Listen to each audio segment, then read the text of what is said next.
ఈ మూడవ దినపు ఉపవాస ధ్యానములో యోహాను సువార్త 13వ అధ్యాయం 21 నుండి 35 వచనాలని ధ్యానించుకుందాం.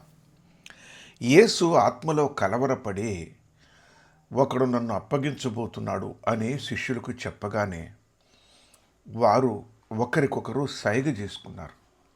చివరికి యేసు రొమ్మున ఆనుకొనుచున్న ఒక శిష్యుడు వాడెవడని అడిగినప్పుడు యేసు ప్రభు అన్నారు, నేను ఒక ముక్క ముంచి ఎవరికి ఇస్తానో వాడే అని చెప్పి ఒక ముక్క ముంచి ఇస్కరియోతు యోధాకు ఇచ్చారు.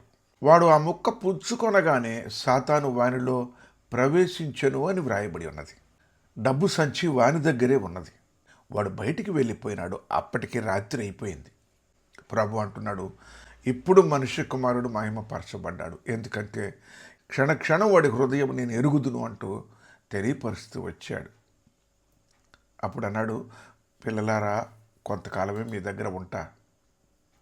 నేను ఇక మీకు దూరం అయిపోతా. మీరు నన్ను వెతికినా మీకు దొరకను. నేను ఎక్కడికి వెళ్తానో మీకు తెలియదు, మీరు రాలేరు అన్నారు. అయితే నేను వెడలిపోకముందు ఒక క్రొత్త ఆజ్ఞ ఇస్తున్నా మీకు. మీరు ఒకరినొకరు ప్రేమింపవలెను.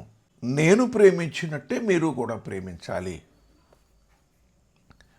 దీనిని బట్టి మీరు నా శిష్యులని అందరూ తెలుసుకుంటారు అని చివరి మాటలు మాట్లాడుతూ ఉన్నాడు ప్రభు. ప్రార్థన చేసుకుందామా? ప్రేమ కలిగిన తండ్రి, మీరు మీ ఆత్మలో కలవరపడినంతగా నా దోషము మీ ఎదుట కనబడుతున్నది. అవును ప్రభా, అయోగ్యమైన రీతిలో బల్లలో పాల్గొంటే సీమోను పరిస్థితేనేమో. ఒక ముక్క పుంచి యోధాకిచ్చెను, ఆ ముక్క పుచ్చుకొనగానే సాతాను వానిలో ప్రవేశించెను అని రాయబడ్డది. శిష్యుడుగానే ఉన్నాడు, కానీ డబ్బు సంచి విషయమై చాలా శ్రద్ధ కలిగి ఉన్నాడు.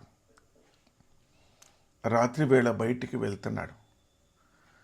ప్రభుతో సహవాసము, బయట స్నేహము నా జీవితంలో, మా జీవితంలో ఎక్కడ కూడా ప్రభువా రెండు వైపుల జీవితం లేకుండా మమ్మల్ని జ్ఞాపకం చేసుకోనండి. ఆ రీతిగా మమ్మల్ని ప్రభువా నీ రాకడ కొరకు సిద్ధపరచు. నీ పరిశుద్ధాత్మను మాకు తోడుగా దయచేయండి. ప్రేమామయుడైన తండ్రి, అట్టి త్యాగ సహితమైన నీ ప్రేమను అలవరుచుకున్నట్లు నన్నును నీ కృపలో జ్ఞాపకం చేసుకొని నడిపించమని యేసుక్రీస్తు నామమున అడుగుచున్నాను తండ్రి.